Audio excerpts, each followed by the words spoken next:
Peter. Thank you. I'll text Peter. Thanks, Erica. Thank you. Okay, There we go. This is just click that. Anyway. I got it. You got it?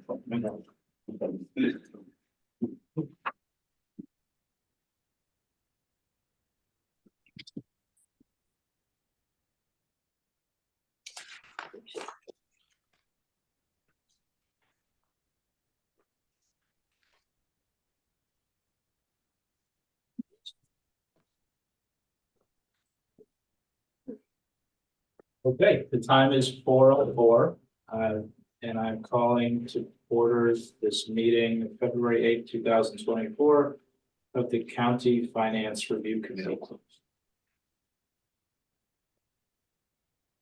I don't have the audio video announcement, but pursuant to COVID law, we can meet on Zoom and it enhances public participation.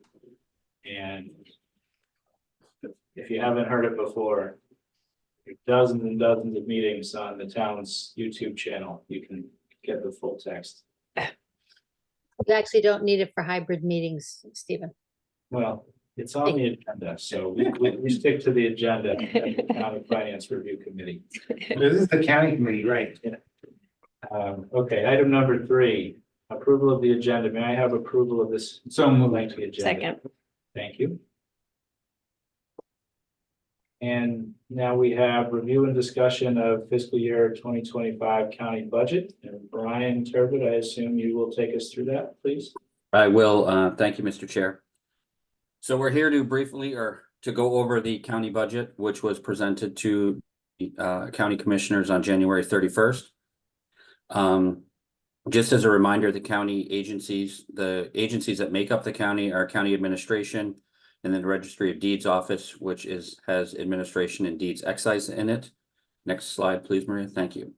Revenue sources for the county consist of the town assessment, deeds excise revenue, recording fees, corrections deed excise, which is the amount contributed for the public safety building. It's $250,000 grant every year while we continue to carry debt service for that building, which that does reduce the debt exclusion for the police side of the public safety complex. If we needed to, Registry of Deeds excise fund balance, which can be only used for specific projects, within the Registry of Deeds itself, and then county fund balance should we need to. Just an important note, we are not proposing using any Registry of Deeds or county fund balances within this budget. Next slide, please, Maria. Thank you. Projected revenue for fiscal 2025, the town assessment has grown from 183 to 231, 288, and in another slide, I'll get into a more in-depth explanation as to why. Deeds excise receipts, the register has estimated that we will collect $584,375, down from county administration, $350,625, and the Registry of Deeds, $233,750. Recording fees of $141,375. Correction deeds excise, which I noted is the revenue for the grant for the debt service payment, $250,000.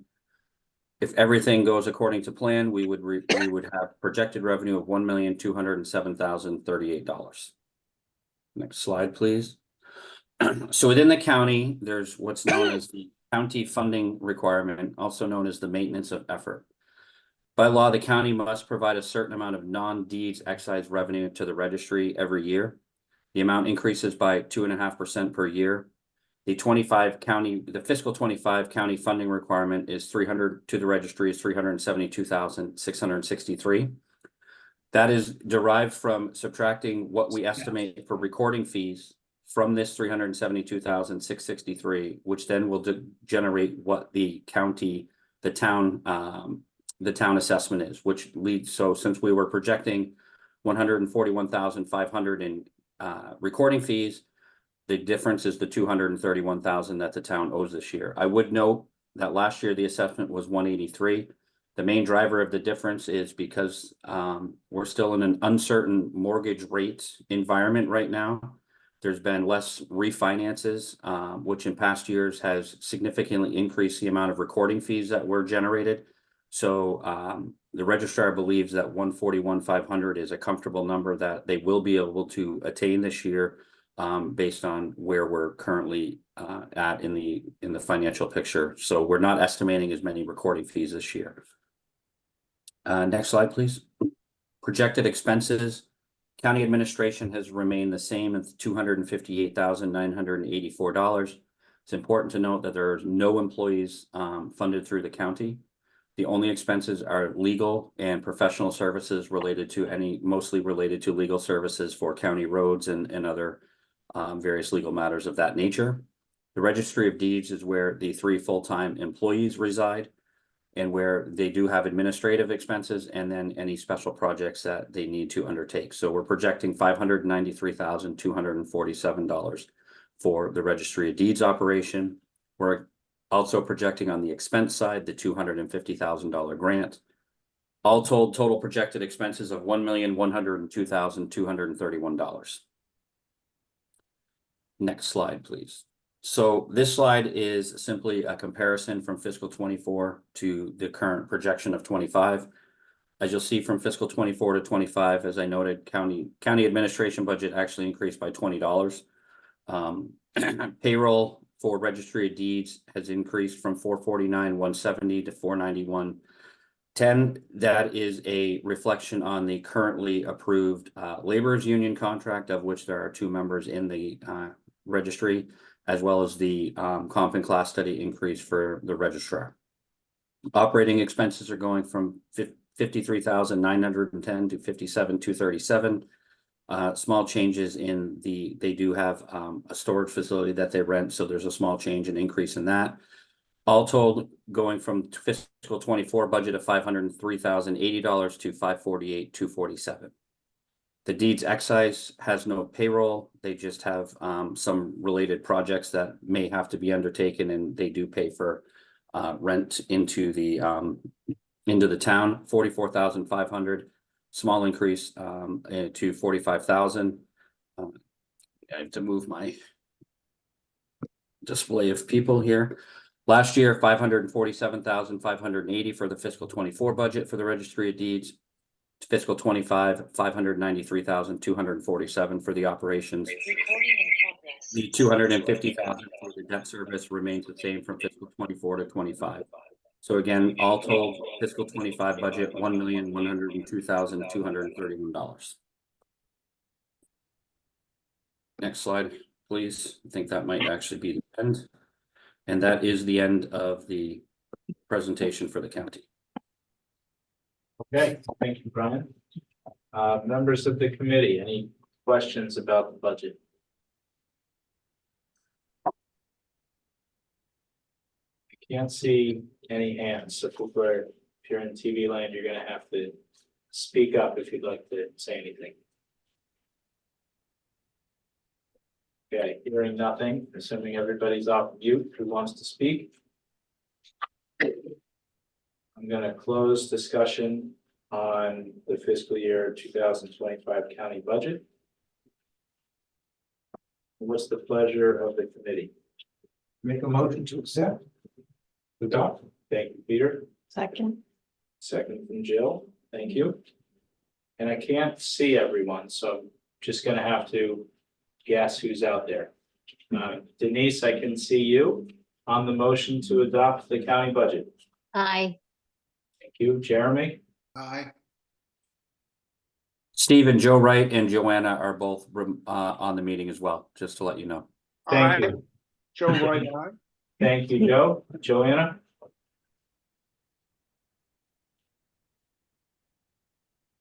Joanna on the motion to adopt the county budget.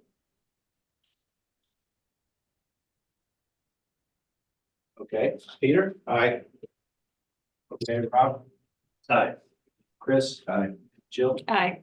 It's an aye for me. We'll say that's unanimous.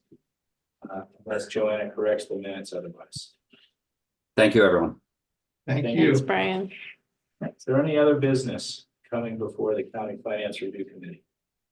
Seeing none, moving on. I have a motion to adjourn this meeting of the County Finance Review Committee. So moved. Thank you, Peter. Second. Second. Second, Joe, and roll call. Joe, Yes. Joanna, Denise, Aye. Jill, Aye. Chris. Rob. Peter. Aye. Aye for me. Okay, see you next year, County.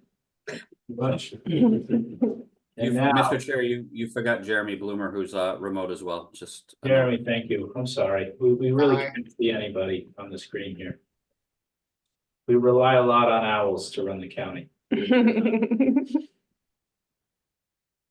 Okay, the time is now 4:14, and I'm gonna call to order this meeting of the Town Finance Committee. And ask for an approval of the agenda. I have a motion to approve the agenda. So moved. Second. Thank you, Peter. Second from Jill. And starting again on Zoom, Jeremy.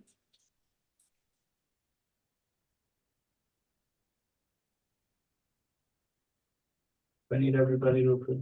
I guess so. Yeah. Okay, Jeremy. Joe, Aye. thank you. Denise, Aye. Joanna. Jill, Aye. Chris. Aye. Rob. Aye. Peter. Aye. And it's an aye for me. Okay, moving on. We have public comment for any item that is not on the agenda. And again, anybody who's on Zoom, I'm gonna ask that you speak up because I cannot see you. Hearing none, we're gonna move on. Potential adoption of the meeting minutes of February 2nd, 2023 and February 6th, 2023. I keep forgetting to look at that. Yeah. Rob has no opinion on the matter. Chris? You good? Sure. Yeah, I'm good. let's see. Jeremy, who would have been here? Any comments from anybody? No, okay. May I have a motion to approve? Some motion to adopt these minutes from February 2nd, February 6th, 2023. Peter, thank you. Second. Jill. Okay, roll call. Jeremy. Joe, Abstain. I wasn't there. thank you very much. Joanna, Aye. thank you. Yes. Thank you. Denise, Aye. Jill, Aye. Chris. Rob, abstention. Okay, Peter. Aye. And it's an aye for me. Thank you very much for those in bed. Item number 5, discussion of warrant articles for annual town meeting 2024.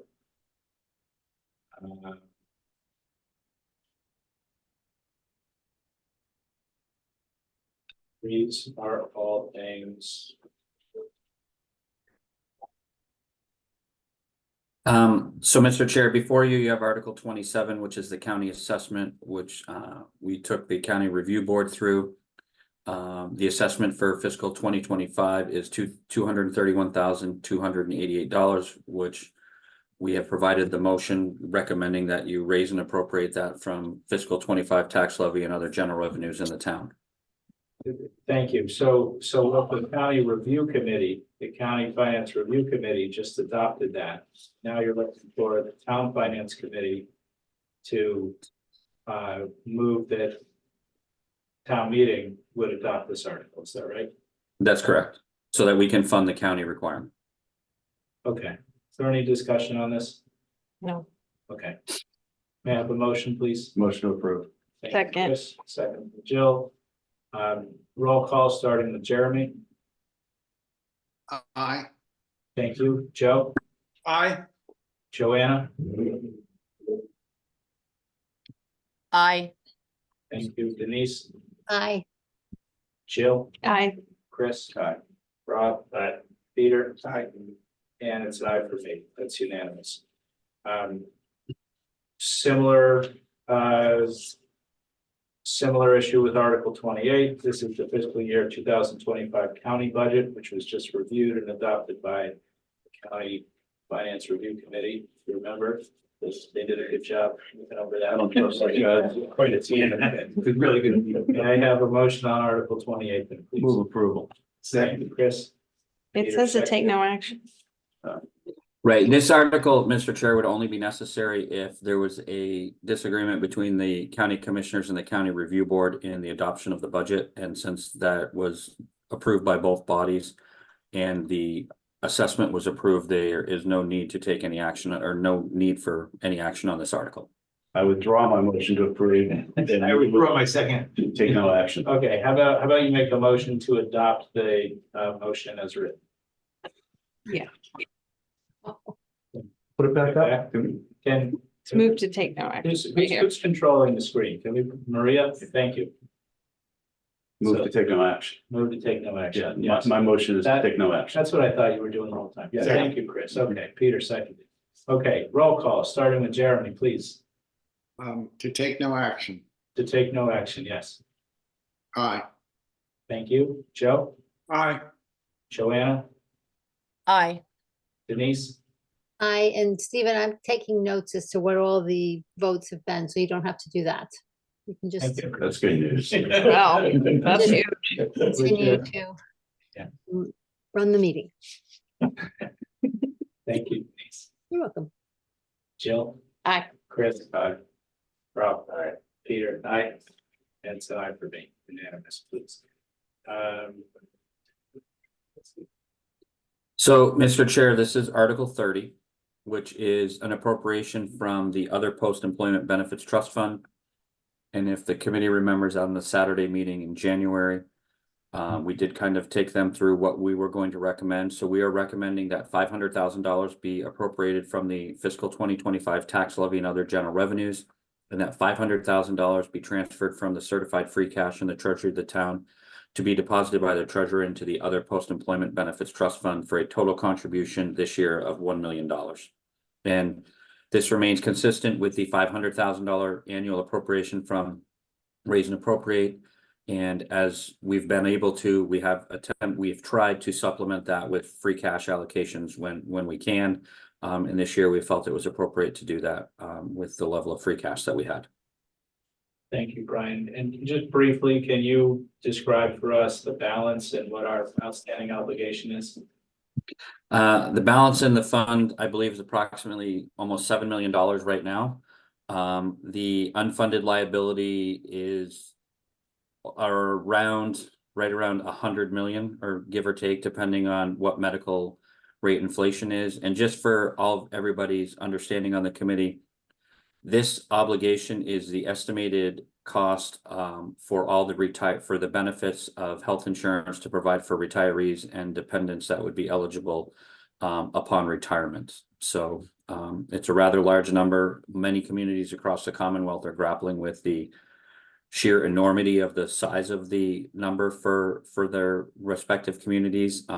Not every community has undertaken a trust fund to start to try to address this. I would note that while it seems like it's a long way off, we did present a policy recommendation to the select board that when the Barnstable County PARAC assessment is, when the retirement is fully funded, that any additional assessment that was assessed to fully fund that would be then directed to OPEB. So that is slated to take place in 2037. Like I said, I know that it's a long way off, but we project potentially another $2.5 to $3 million to go into the trust fund. So there is a plan to try to more quickly allocate funds to it, but it's going to take a long time. And we pay for retiree benefits now on a pay-as-you-go basis as well through the annual appropriation in Article 8.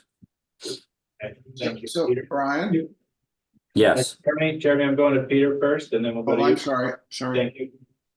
Brian, so is this the gap between when they retire and when they qualify for Medicare? Well, this is also the gap. This is not only the gap for that, it's actually the entirety based on an actuarial basis for every retiree and people that are currently working. This is the entire, it's because, Peter, when people qualify for Medicare, we do pay for the supplement plan at the same 90/10 rate. So Oh, okay. this I is the realize cost you to provide the continued insurance benefit as required that we have been providing and are providing through the lifetime of everybody who retires and is eligible to draw a pension from the retirement system. Okay, thank you.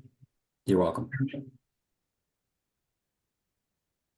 Jeremy, The $100 million present value liability, Mhm. what assumption does it have on medical cost inflation? 8.5%. And one could argue that's a bit light in this day and age. And it's important to note that we do a revaluation every year on this, so I expect that that will change. And as the fund grows, it also allows us to increase the discount rate that we're using. Right now, we're using a 5.5% discount rate, but the fund has been earning slightly better than that. So this is revalued every year, understand. which is put into the audit. So yes, I do agree, and any changes would be made in the valuation as of June 30th, 2024. Ironically, just- a lot of medical costs have gone down this year against last year.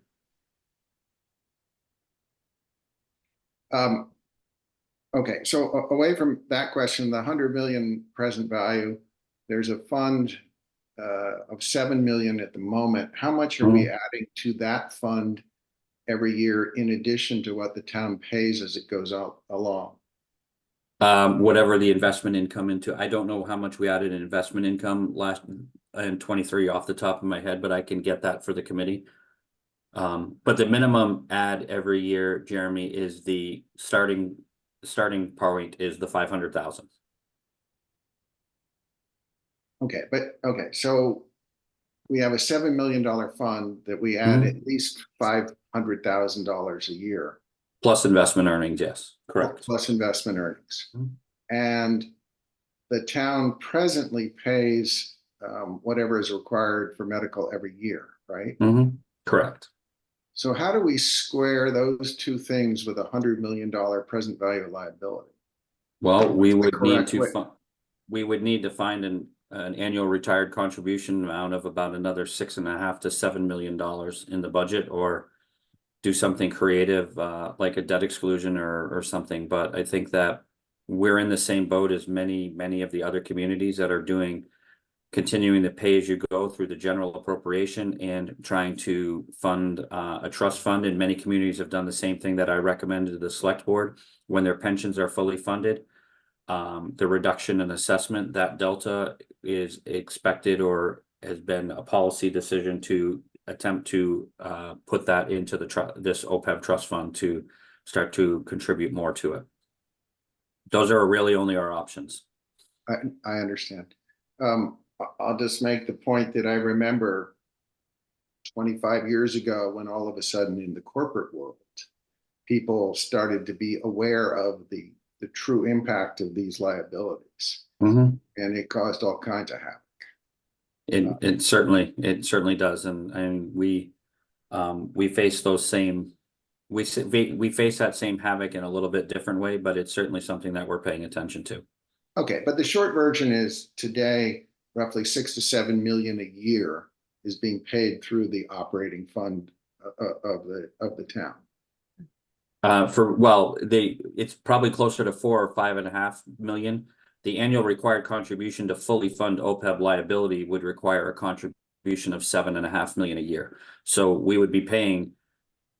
So you'd be paying substantially more annually than you are now. Right now, we're paying about 4.5 to 5 million for retiree insurance, roughly. And then you would add the contribution on top of that till it's fully funded. So if we were to try to fully fund it, we'd be paying about $13 million every year for the retiree insurance until we got it fully funded. And then that appropriation would come out of the budget, but for retiree insurance, but it's a long way off.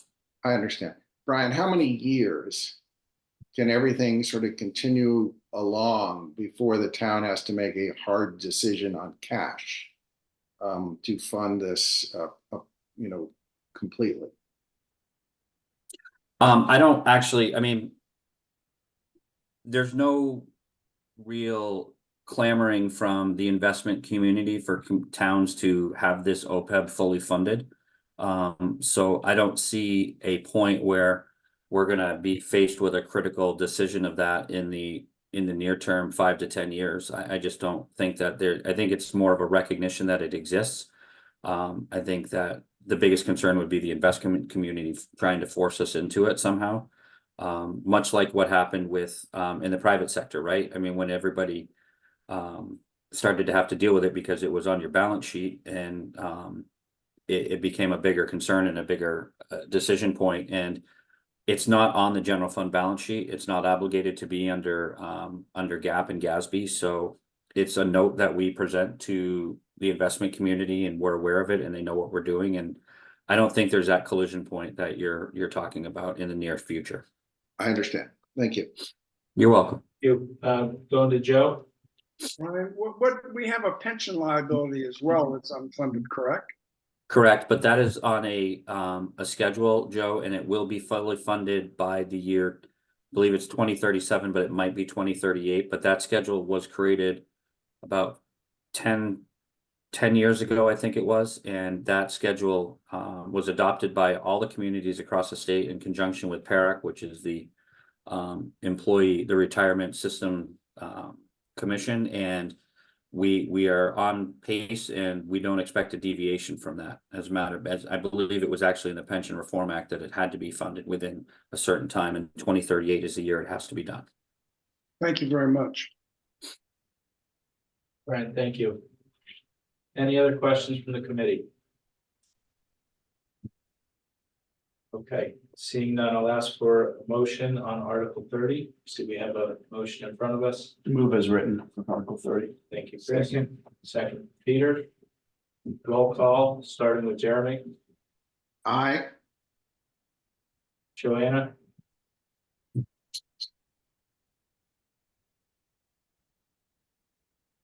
Okay, Joe. Aye. Denise. Aye. Jill. Aye. Chris. Aye. Rob. Aye. Peter. Aye. And it's an aye for me. Joanna, did you intend to say aye? I did, you froze, sorry. Okay. I was like, where did Thank you. everybody go? Thanks very much.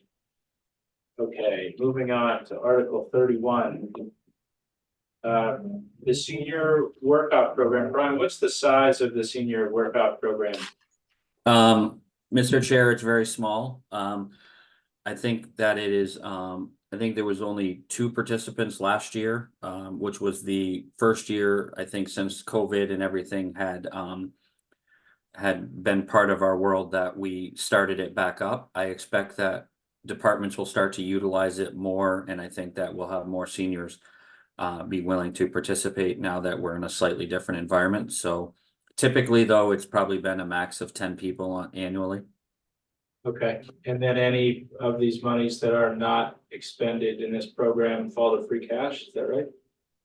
They would if we close them, or we might keep the article open and expend and not ask for funds in a future year if we had them available once the article was created. We could continue to spend from that article until it was fully expended. So since most of them have been fully expended, then we would, if this one was not fully expended in 25, we would simply roll it over, and we may not have to ask for a contribution in 26. Okay. Yeah, no, I think they're good. Other questions from the committee? Seeing none, I'll ask for a motion. Move as written. Second. Thank you, Chris. Second, Peter. Roll call, Jeremy, Aye. Joe, Aye. Joanna, Aye. Denise, Aye. Jill, Aye. Chris. Aye. Rob. Aye. Peter. Aye. It's an aye for me, unanimous. Thank you. 33, appropriation for the special purpose stabilization fund. Brian, can you, in your explanation of this one, can you describe the difference between this stabilization fund, the special purpose stabilization fund, and the original stabilization fund, the one that's no other title? So are you talking so you're talking about just the general stabilization fund, Mr. Chair? That's what it's called. Yeah, the one that's covered in Article 111. Yes, so this this was adopted I think 3 years ago. It's a special purpose stabilization fund, which is only used for town employee accrued liabilities. And what that consists of is essentially anything other than the health insurance obligated for retirees. So it's vacation payouts, it's sick leave buyouts when people leave the employment of the town if they've met the requirements under the personnel policy for those buyouts. We have a liability. It is in the range of about $3 million right now for all employees that have met the requirements and are eligible should they leave or the sick leave and or vacation buyback. What we have attempted to do, since this number is rather large, is 2 years ago, we started to fund this. We put $1.5 million from free cash into it.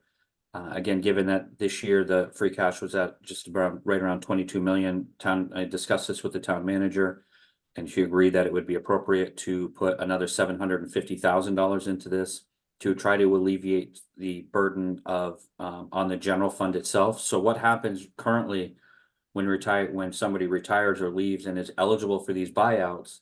Right now, we have to find it within the general fund appropriation, either within the department budget, or we would have to come back for a transfer at either town meeting or between May and July 15th, when we could ask the select board and the FinCom for authorization.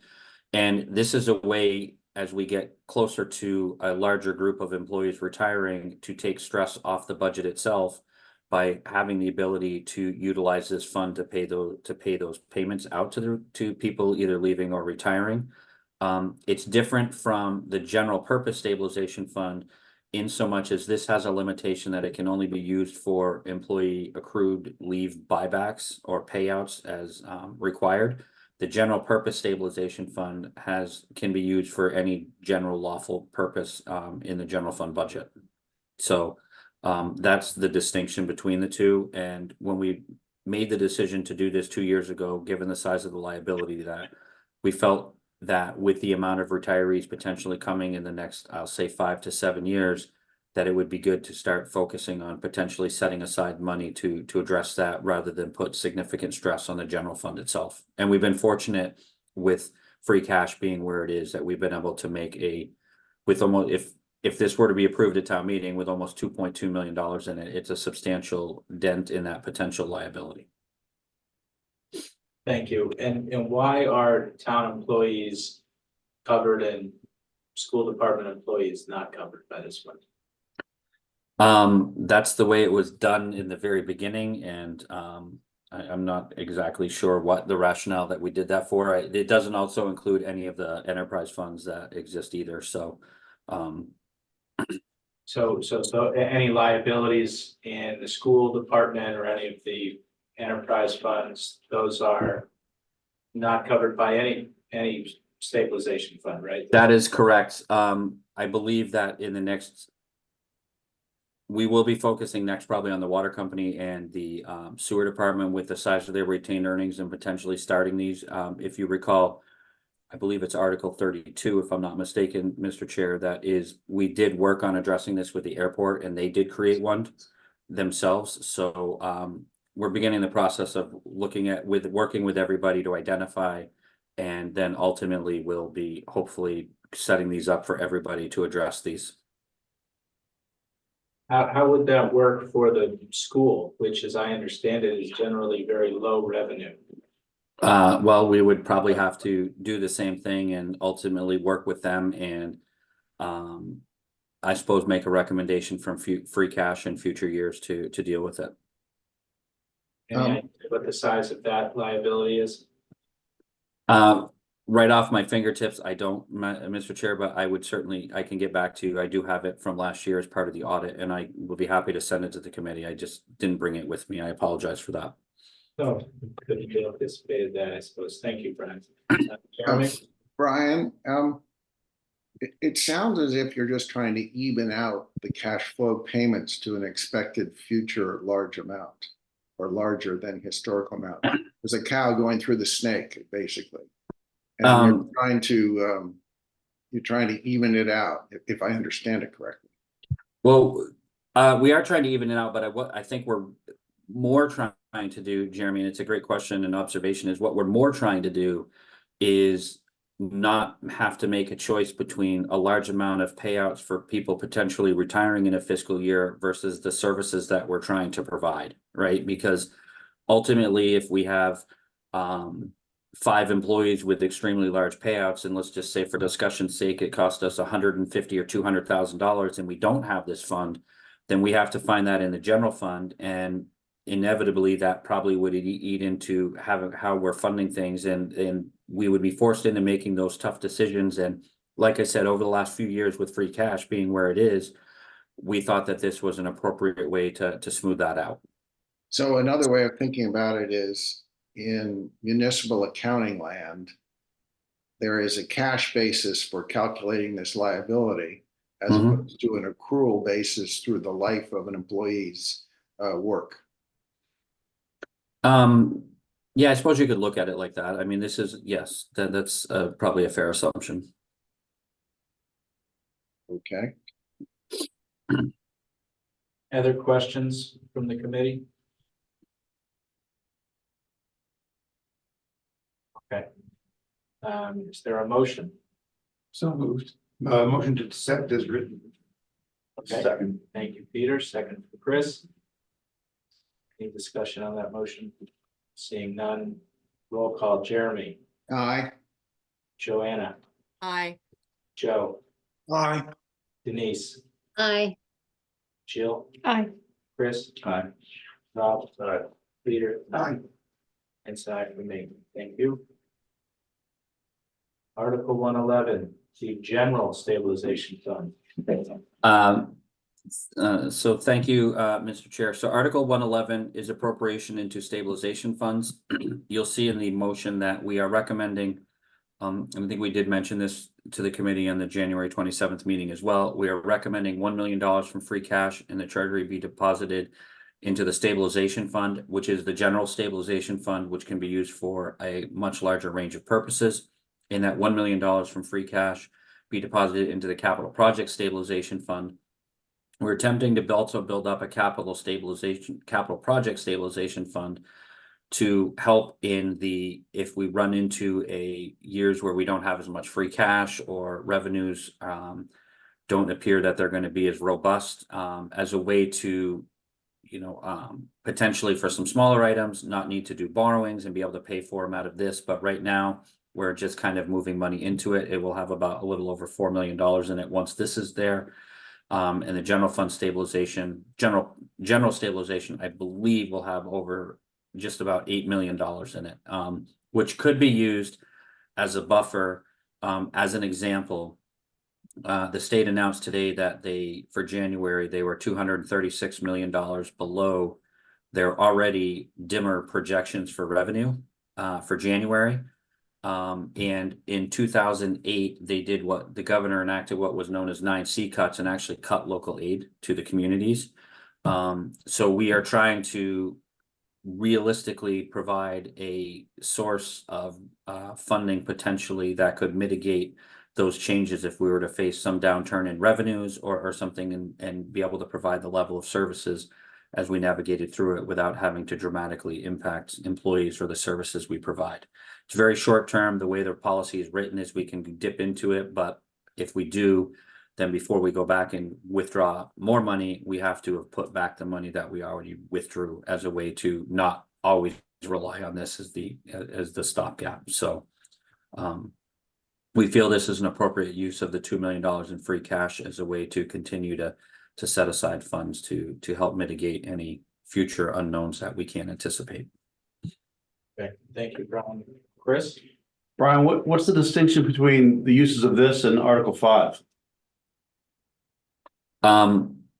Article 5 the reserve fund? Yeah, I think, Chris, this, to be honest with you, would be used on, in my mind, this would be used on a much larger scale than Article 5. Article 5 is really for things that happen in the year that are on the expense side that we couldn't anticipate or foresee. This really would be to mitigate a large or wholesale reduction in revenue projections or actual received in a year rather than having to make cuts. The reserve fund is really for unanticipated expenditures that we didn't foresee or emergencies that we obviously wouldn't have known about. But as a practical matter, they could replace each other for up to the amount of the reserve fund. Well, for a practical matter, we could come to you for reserve fund for emergency or unanticipated expenses for the 500,000, sure, or we could ask to do it from here, but I don't know why I would go to this, because this would take 2/3 to get out, and my sense is that it would really need to be some type of catastrophe before we would want to try to muster 2/3 of a vote to withdraw it. Okay, thanks. Joe? It sounds to me, Brian, and I'm a newbie when it comes to municipal accounting for sure. But it sounds to me as though you're trying to get access to money that isn't planned far in advance is very complicated and difficult, except for there's a little window between annual meeting and the 15th of July or something like that. Correct. This is basically to give you some flexibility and a place to go if something untoward happens. It is to give us the flexibility and somewhere to go if the bottom were to fall out of everything on a large scale event, yes. And is there can you imagine a circumstance today where that could happen? What kind of an event would it be? I add to this a little bit. Sure. This fund is also known as the rainy day fund. And it would be for something catastrophic, like Brian was saying. If, the pandemic was back and all revenue dropped away, we're going to need to stabilize ourselves. If the roof blew off the town building in a crazy storm, we're going to have to get it replaced very quickly. And we're going to have to obviously go to town meeting and use the money, but it's for catastrophic types of things. And how much is in this fund now? Right around 8 million. Thank you. Thank you. So, Brian, Yeah, sorry, I can't. Go ahead, Chris. I mean, it is just worth noting that we often say things like, well, we can't afford that for a relatively small number. And it's a pretty big, I see the value of having a rainy day fund, as Libby calls it, but there's a pretty big pile of cash lying around. And when we say things like we can't afford that, we should recognize that we've got a lot of pockets of savings. We do. We remember that we're funding these with one-time sources that by the policy couldn't be used to fund all of the on an ongoing basis. Those types of things that we say we can't fund everything that comes before us on an annual operating budget basis. So I think there is a small distinction, but I do agree that it's worth noting that we are trying to do this. Yes. I get the distinction. Thanks. Brian? So Yes. You got cash flow management, which I'd characterize as this warrant. But getting back to the difference of municipal accounting of cash versus accrual, how many, if we add up all the different buckets out there, how many things are not being accrued for and we're just waiting for the end stop of the liability to hit? Do we have any idea what that is? And that gets back to the prior discussion.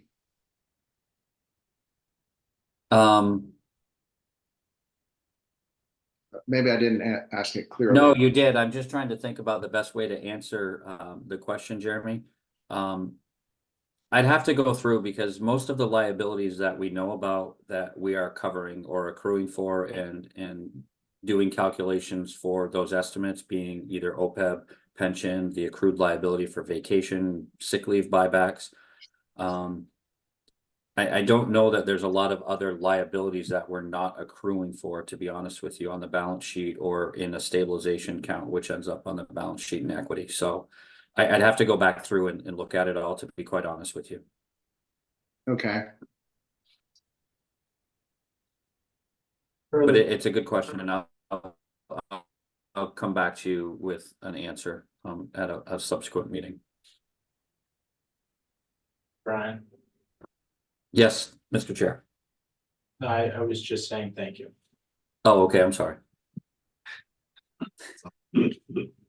Sorry, one more question. Go ahead. Has it, have we done $1 million a year on this? Is that typically or is that just So- a larger number this year because of the strong free cash position? We actually in 2022, Chris, and that's a great question. In 2022, we did $1.5 million into general fund stabilization and 1,250,000 into capital. So, when we've had relatively high free cashes, we've attempted to put what we felt comfortable into it. So it's pretty consistent with the last time we've made contributions into it. Okay, thanks. Further discussion? Joe, go ahead, you're on mute. Joe, you're muted.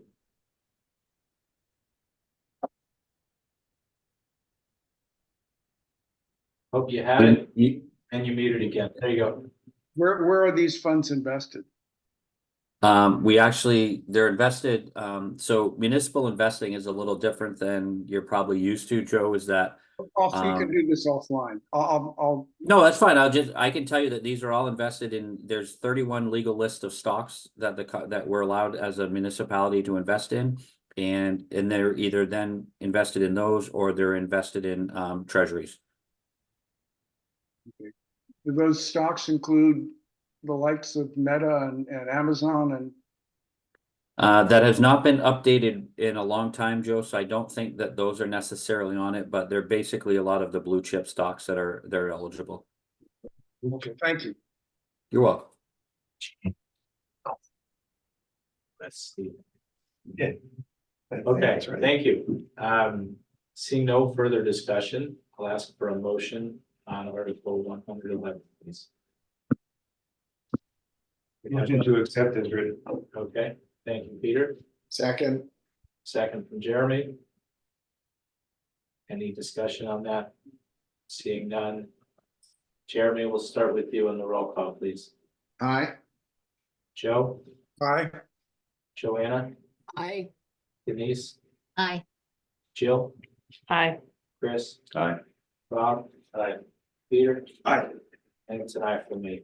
Thank you. Stephen, I'm sorry, may I just ask Brian a quick follow-up question? Yep, go ahead. Brian, are there published statistics for other community benchmarks on the size of the general stabilization fund relative to maybe overall budget or something like that where you can compare? It's our policy specifically, which was written and is pretty consistent with everybody else, calls for 5% of the expenditures at a minimum in that. And the capital requires 3%. Thanks.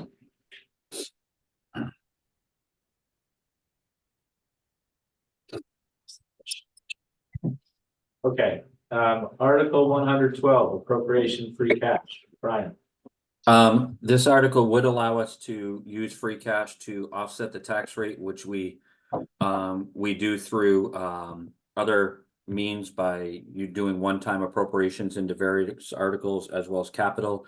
So since we're not recommending that at this time, it is moved to take no action, Mr. Chair, which is consistent with all prior years. okay, thank you. Any discussion on that? Seeing none, can I get a motion, please? Motion to take no action. Second, Second from Jeremy. Seeing no call for discussion on that motion. Jeremy, aye. Joe, Aye. Joanna, Aye. Denise, Aye. Jill, Aye. Chris, Aye. Rob, Peter, Aye. and it's an aye from me. Thank you. Thank you, Mr. Chair. I think that concludes all of the articles we were going to take you through tonight. It does. Thank you very much, Brad. Article 6. This was very broad discussion of warrant articles for annual town meeting 2024. There's not an enumerated here. Denise, was your intention to pass over this and get right into the school budget now? Yes, Stephen, that's only there in case a member of the public wants to step in and discuss their article. So that's what the placeholder's for. Okay, great. And I can't see anybody, so I'm just gonna say there's nobody here. Unless they- There hasn't been anybody here to date, so I think that's a good assumption, so. Okay, review and discussion of fiscal year 2025 school budget, and I can't see him, but I heard him earlier. Martin, are you here to bring us through the school budget? And so is Dr. Howard. Stephen. Oh, great. Yes. Yes, Dr. Here- Khaled would lead and I would follow, so. Yes, if I could request the patience of the Finance Committee for one moment while I get the presentation up and running. I have two screens. It's going to take me a minute. I'm rusty with presenting through Zoom, so just give me a second here to see if I can share my screen appropriately. So. It's horrible. Our technology's been seamless so far. Yeah, doing such a good job. I don't know. We're gonna have to. Hang on here. What are you seeing right now? Because I have no, We see a Google Doc. nope, now- that's not what I want. Oh, we see. Okay, now we see the presentation. Yeah. Got it. Hold on. Are you seeing the full presentation? No, let me get back. Now One we Yeah, but it's see- run away. We'll get it right. For a second. We'll get it right. There we go. How about now? Perfect. Excellent. Thank you. All right. Well, good afternoon. Thanks so much for having us on to share with you our budget story, which is for the 2024-2025 school year. The school committee has already seen the individual school and department budgets, and we've also held a public hearing. So we are now here to share basically our planning process and what we are requesting for this coming year. The planning for this budget began this summer and fall with the start to the school year, and it takes into account our newly agreed upon contractual bargaining agreement with the Nantucket Teachers Association. As is always the case, it is a bit of a challenge for us to try and predict where we will be next year with so many unknowns in January, but we will do our best.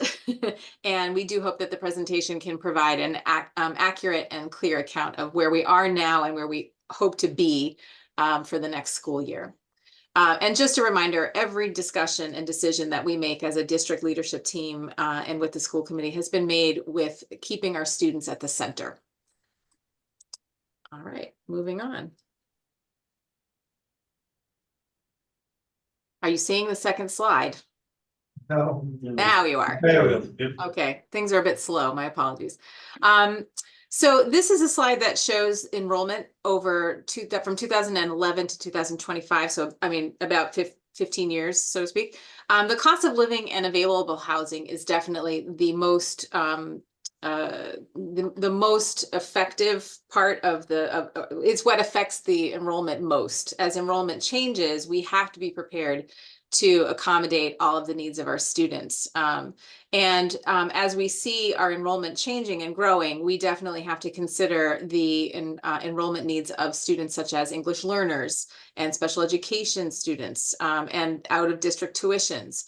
So our enrollment, as you can see over the course of time, there is, I would say from 2018 to 2023-24, and we gave you a projection year as well, we're hovering around 1,700 students, give or take 20 to 30 students.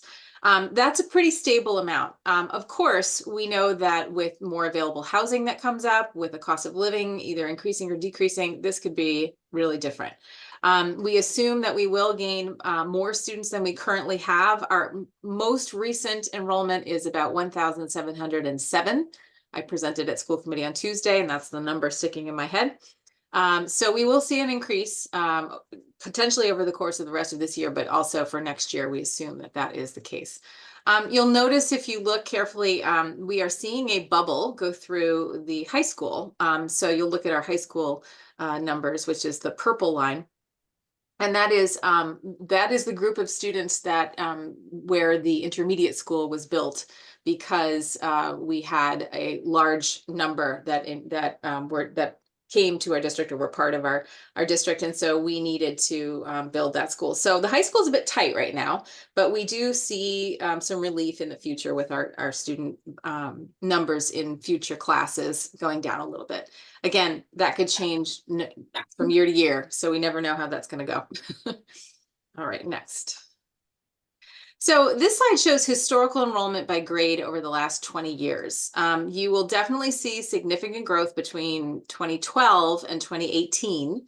And then there's a leveling off. I would look at the column that says total, which is about 2/3 to the right. the biggest challenges and the biggest, I wouldn't say challenges, they're more changes, continue to be with our demographics. Our white student subgroup is dropping each year, and our Hispanic, Black, and other ethnicities are growing. So it's really important that we are sure about the instruction that we're providing and taking into account the needs of our changing student demographics. We have to consider the real world experiences that our students have had or are potentially going to have, the traditions and the expectations that they have, and those are also changing as well. So this is a pretty interesting slide. I've shared it out in the community before to show how things have changed so drastically. It is a wonderful thing. It is a very special thing that we are seeing such diversity in our district, and we embrace that. So this slide shows our English learner population, and it does continue to grow steadily. Our most rapid growth does happen at the lower grades, but we did see a sizable increase at the high school in 22-23. It's difficult to predict the needs of our English learners because all of the services do depend on the proficiency levels of in English of the students who arrive. If students arrive as newcomers without any English, it's quite different than students who arrive with 2 or 3 years of English in their home country.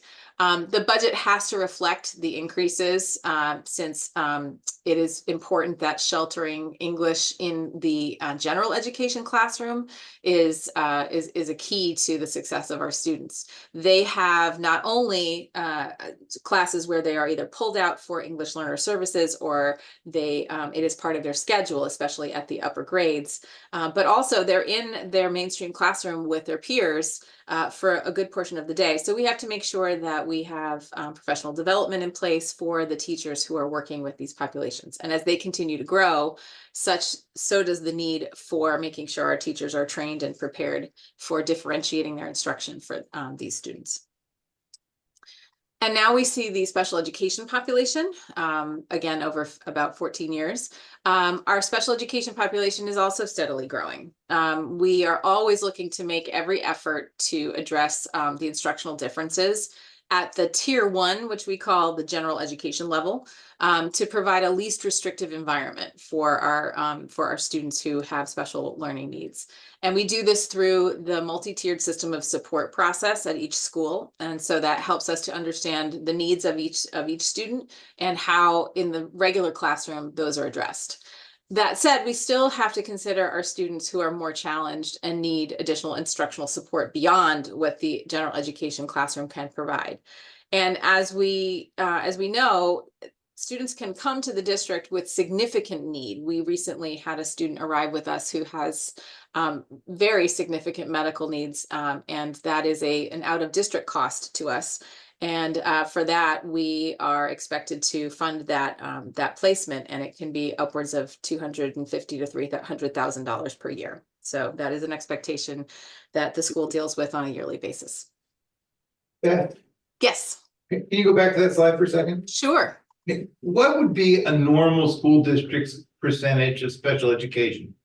It's always around 15 to 20%. It's usually indicative of that of the population, even a little lower, maybe 11 to 14%. So we're a little higher than the usual, but we also are on an island, and we cannot send our students to outside placements as often. We want to try and keep families together, so we keep our students, and that's part of it as well.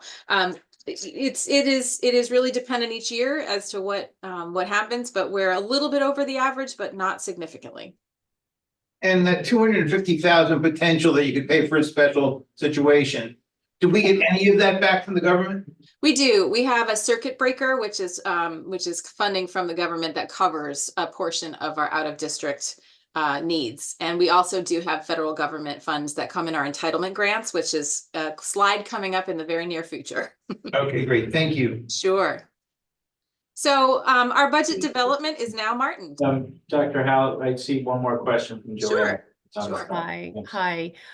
So if I'm understanding this correctly, if the total school population is 1,710, Mhm. and we have, I think it was 344 and 344. 688 students are either English as a second language or special education. That's correct. That's 40% of the school population. It's quite a bit, but there is overlap. We do have students who are English learners and also need special education services. So it may be a little less than 40%. We're looking more like 30 or 25 because there is often a need for English learners and special education students who are duly identified. So we didn't parse that out, but we certainly could. Yeah, I think that would be a good thing for us to try to understand, because I think that when you are looking at 40% of the entire school system's population with these challenges, I just don't think that that's I think that's not typical of any school district. Agreed. It's unique, again, because of our situation. We are by ourselves on an island here. There is no Right. There's no movement as you might see on the mainland with a community that might have a higher population of non-English speakers or a school district that might have a reputation for high quality special education. In our case, our special education programs are on island, so there is less of a chance of our students going off to collaboratives where they might have a day school. We don't have that option, so we do it in-house, which is great. We allow our students to have that full experience and still be able to be with their families. So Right, but I guess think what I'm trying to get at is that 40% of that 40%, the level of support that is required to manage that percentage of the school population is significant. agreed. Thanks for pointing that out. I'm happy to get you the numbers of duly identified students if you'd Okay. like. Thank you. Sure. All right, I'm going to turn this over to Martin. Good evening. So every year we start obviously with the current budget, which for us FY24 budget is 37,326,987. We've had numerous meetings internally, as Dr. Khaled mentioned, which started back in August, September, and we've communicated regularly with town administration, with the town manager, Libby Gibson, and obviously the finance director of the town, Brian Turbit. So this year, the appropriation that we are asking for is 40,178,395, which represents a $2.85 million. Holds the money. This is the guy that signs off it. Oh, Maria, can you mute that person? Thank you. Go ahead, Martin. So it represents a increase of $2.85 million, of which $400,000 are for one-time expenditures, and they would be obviously backed out of the roll forward once we start the budget process for FY26. Those $400,000 of one-time expense increases were necessary for tuition expenses that was just discussed. We've seen an uptick in the costs that residential schools have started charging. There was a 14% increase this year, and there is an additional, I believe, 12 to 14% budgeted for next year increase in residential tuition rates. Those are for the out-of-district students that we send to residential schools. So we are expecting to see that number, as you saw on the previous slide, go from 11 to 7 as students graduate and move on. But again, we have to be prepared for these costs. These are costs that can be substantial. As Dr. Khaled mentioned, they can be upwards of $200,000. So the next slide gives a visual representation of our budget for the past 11 years. I've been with the school district since 2015. So as you can see, the budget in 2015 was $24 million. Today we're at 40 million. So that's a substantial $16 million increase. Within that increase, obviously we opened a new school, so that required staffing.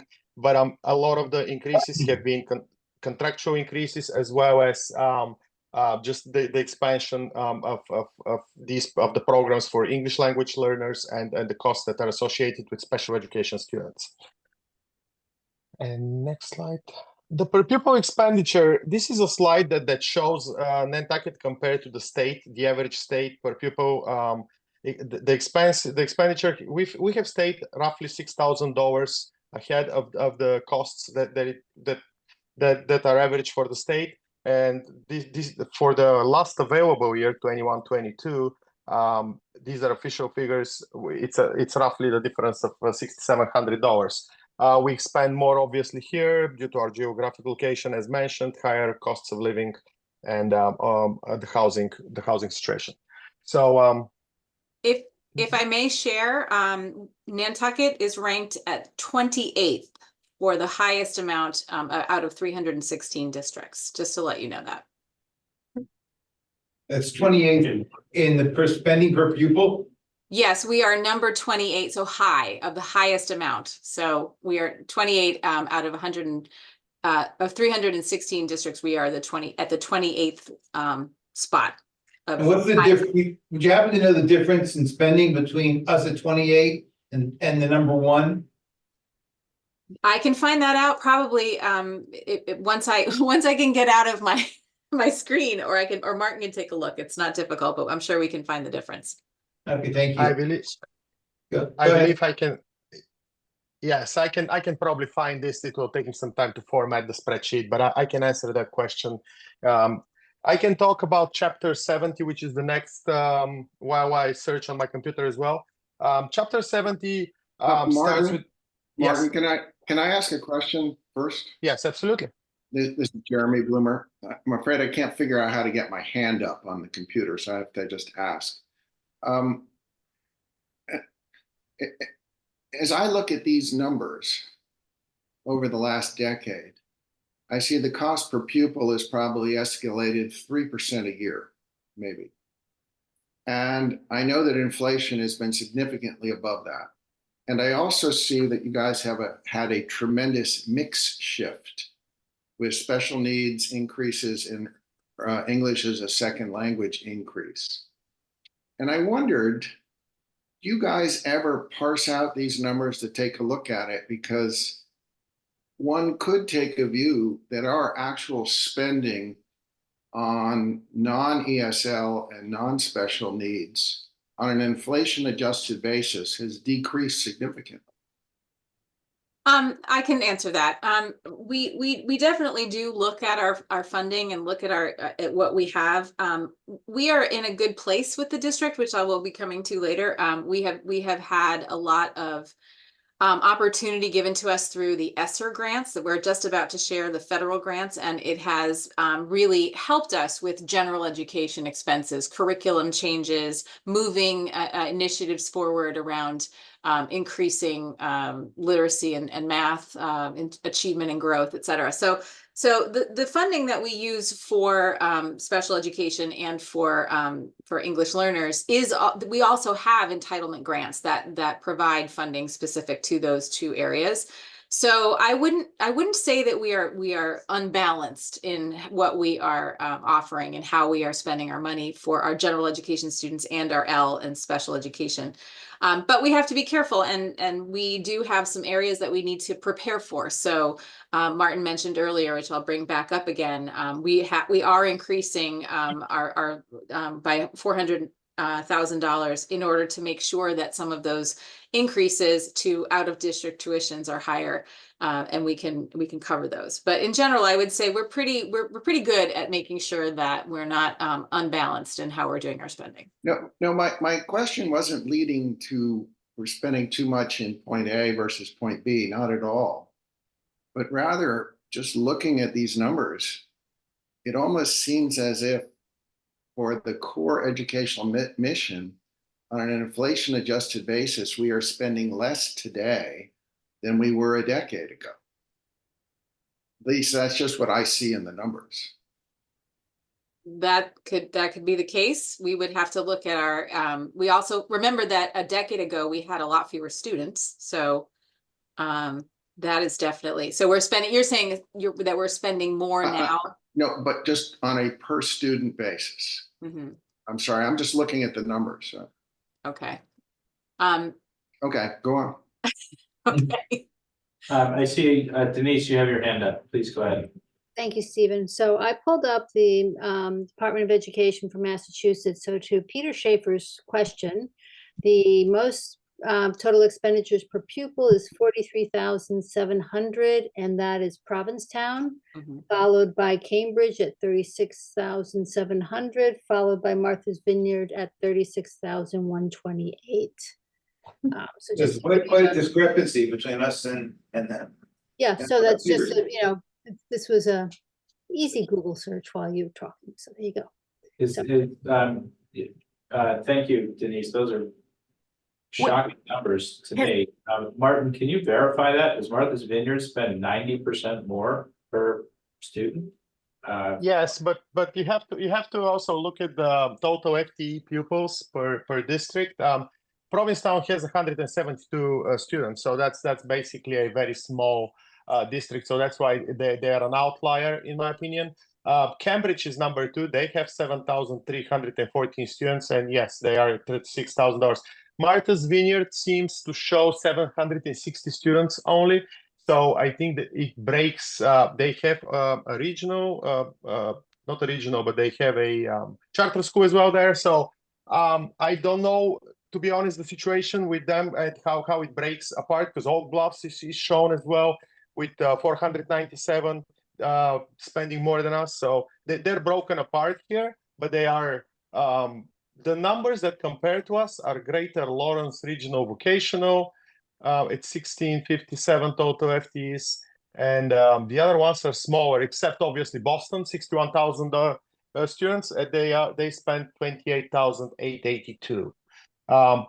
In that chart, I believe we're 22nd actually in per pupil expenditure. So, and again, these are from 2 years old, so these are 21, 22. So we are waiting for 22, 23, and 23, 24, which would come next year. We'll have 22, 23, and we'll see how that number changes. Thank you. I think it's something that's worth looking into. Thank you. Absolutely. Yeah. Joanna, please. Yes, I was essentially going to say the same thing. I mean, so Martha's Vineyard, who has, you're saying half the students, maybe a little less than half the students, is spending $10,000 more per pupil. Same others. We can't. And I think one of the things that Yeah. Super elementary, reaching high school. I'm not sure who's talking. The other thing I was going to try to say is along the lines of what Jeremy was asking you about. So if we have 40% of these kids who are English second language or special ed, what is the percentage of spending that is directed at supporting those students? Then the money, what is the differential in the money directed at supporting those students versus supporting traditional, I'm going to call them traditional students in this school system? Right? If you like, because it's got to cost more. So the special education budget in total, and I did send all these additional attachments that had all the individual budgets. The special education budget for next year is budgeted $9.2 million. So that's basically almost 25%, maybe 22, 23% out of our total budget for SPED. And for English language learners, it's less. But we're budgeted next year at $1.8 million, which is obviously a much smaller percentage from 40 million. But those are the budgets that directly relate. Obviously, we have support services that cover all our students. Right, but let's okay, so that's a good answer. So let's then say, if you're saying it's 25%, at what was the number, just close to 10 million for the special ed, and then you add the $1 million, right? So it is, so 25% of the total budget goes to supporting 40% of the school population. If I may, I'm about to show you some pie graphs that will break down the budgets coming up. Okay.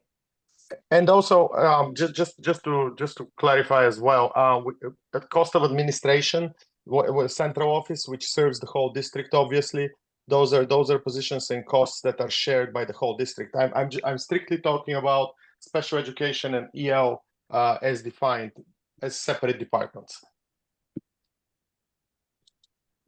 Just one last observation on the numbers. It seems as if over the last 10 years, Massachusetts per student has spent 5% every year, and we have increased ours 3% every year. And we have a mix shift that seems to be greater, if I hear it correctly, than the rest of the Commonwealth on ESL and special needs. And what this suggests to me, just looking at the numbers, is that we are underspending significantly over the last decade as we have grown on general education. Yeah, and I would add to the mix shift issue, the rapid increase in housing costs. I mean, the lion's share of the school budget is payroll, which Right. goes to help these teachers live here. And so the cost to live here and to continue to work at the schools has gone up. And again, the budget just doesn't seem to be keeping up with that. Stephen, can I say one more thing? I did a little Googling as Denise did, and I'm looking at some things about Massachusetts that say the average percentage of students classified as ESL statewide was around 10%, and the percentage of students receiving special ed was around 17%. So the combined total being 27%, and we're at 40. No, but there's overlap. Yes, but I'm sure there's overlap in this data too, right? Yes, I mean, there is, I don't want to say significant overlap. Not all of our English learners are special education students, and not all of our special education students are English learners. However, there is definitely overlap. So I need to get you those numbers specifically to be able to give you a correct percentage. Right, and I mean, I'm sure that this will come up later in the presentation, but I'm also really curious to know about the TA situation, right? Especially in the classes where your students who have IEPs are mandated to have TAs in their class. I mean, I know that you have an employment shortage, but that also tells me that we're not meeting the needs of the kids who are special ed. I'm happy to address that. Maybe we can get to that point a little bit further on. Is that okay? Thank you, Joanna. And I appreciate the discussion from everybody. And now I'd like to let Martin continue on, and we'll have time for more questions as we go. Thank you. So the next slide is chapter 70. That's a historical comparison for us. That is the state contribution to our foundation budget. So every district starts with the presumption that in order to provide adequate education to all its constituents, a district should have a foundation budget. And a lot of things are taken into consideration. It's a complex formula that's went through several revisions throughout the years, but basically focuses on what the district, what the local town or municipality or city can afford to support its education. And it takes into consideration the equalized valuation of real estate. It takes into consideration the municipal revenue growth and all the taxable income that's reported to the state. And that's how they come up with a number to see what a district can afford to spend on education.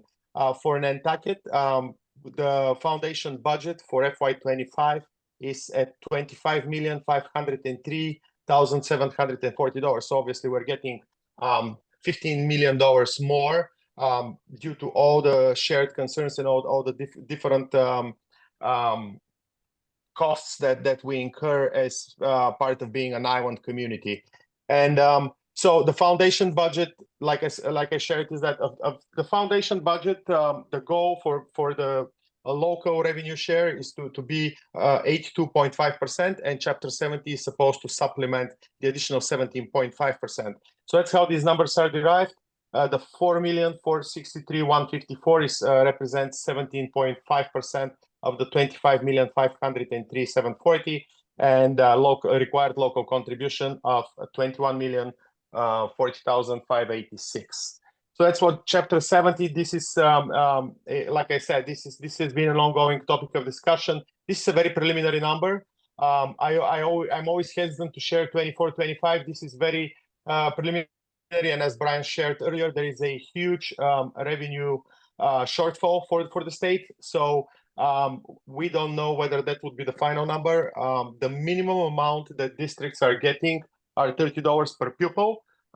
So we'll see whether we get anything. There's been times in years past, as you can see, 1920 and 2021, we went flat. So we were funded at the same amount. this might be a year also that this happens to us on Nantucket. So that's the chapter 70, and going back to Back to me, yes. So I'm going to run us through our federal entitlement grants, and that explains the additional funding that we receive from the federal government. It's approximately $1.7 million. So our largest federal grant is the IDEA grant, and that's in green. That's part of the pie there. That is for special education. So you will see that that grant right there is my apologies, I read incorrectly. The IDEA is 470,548, and that's in blue. The ESSER grant was the large amount of funding that was provided to school districts during the pandemic. And we are just now at the end of this year, on September 30th, 2024, we will lose the remainder of that funding that's not spent. We will no longer have ESSER funding. So we've been very thankful and very lucky to have almost $1 million at our disposal over the course of the pandemic.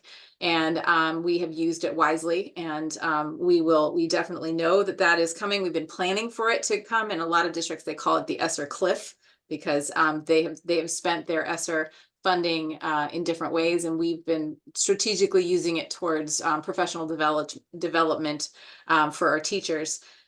So we have to keep that in mind. The other title grants, the IDEA, again, about $470,000, that goes towards special education. Title I is for socioeconomic needs, and this is unfortunately we're at a risk for a drastic cut for 24-25, because the poverty level looks like it is trending below 6%, which is the threshold for Title I funding. So this past year we had $166,000, but we are expecting that to drop much lower.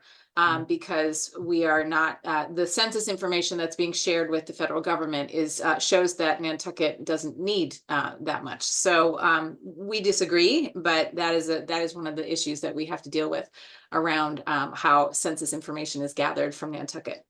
The other title grants, Title II is towards preparation, training, and recruitment of high quality teachers and principals. Title III is for English learners. So the English learner formula, there is a formula for it, and it is the number of students who qualify as English learners, and that is not a very big grant. We would love to see it grow, but unfortunately that is our specific number, not necessarily related to our percentage, but to our number of students. And then finally, Title IV is for professional services. So that funding could go towards stipends for mentors, things like that. So we definitely we utilize our title funds as much as we can to and make sure that they are utilized appropriately, and then hope that we don't see slippage from year to year. So we will definitely miss having our ESSER funds, but we have tried to account for that in our budget. So here is basically our whole budget. So you will see that our schools, NES, NIS, CPS, and NHS, are fairly evenly distributed with regards to funding. So between 14% at CPS and NIS, which are our smallest schools, to 17% at NES, and then 20% for the high school. That's how our budget is divided up. Central office is what covers special education and English learners, but our high school budget, all of our school budgets include funding that goes towards special education and English learners as well. The teachers are funded through their school budgets, etc. Facilities is our next biggest, with about $4,800,000, and then our smallest two budgets are athletics and the technology department. Beth? Yes. I heard the number that 70% of the kids in our school participate in athletics. Is that correct? It is correct. And is that number 900 and whatever it was adequate for the type of athletic program that we have and the success that we've had? I believe so. We have a very healthy program. We do have, and Martin, you can certainly speak to that, but we have not had requests for many additional things. We obviously have a need to look at our fields, et cetera, and that will, we hope that in the future that becomes part of the conversation. But at this time, we have a healthy program, and we haven't seen any need for too much more with regard to our spending. Martin, is there anything to add with that? I know, unfortunately, our athletic director would be online with us here, but he is interviewing football coaches, so he's not present and couldn't jump to that. But I know, Martin, you may be able to share. We're hopeful that Bill Belichick would apply as well. We are hoping. Right. Let's go. I am for athletics. Just one thing to share. Well, not just one, but several things.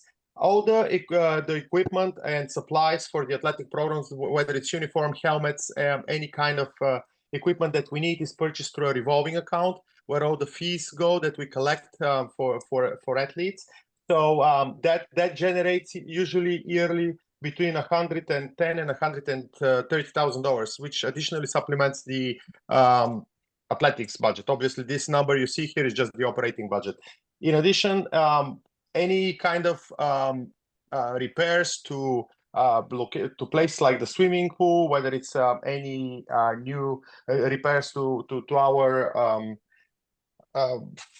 fitness equipment or anything like this, is done through the facilities budget. So there is a lot of costs that are covered additionally, and this is strictly athletics. We've never had issues financially in that department in the past week. We cover obviously transportation. That's a big one for our teams to travel off island.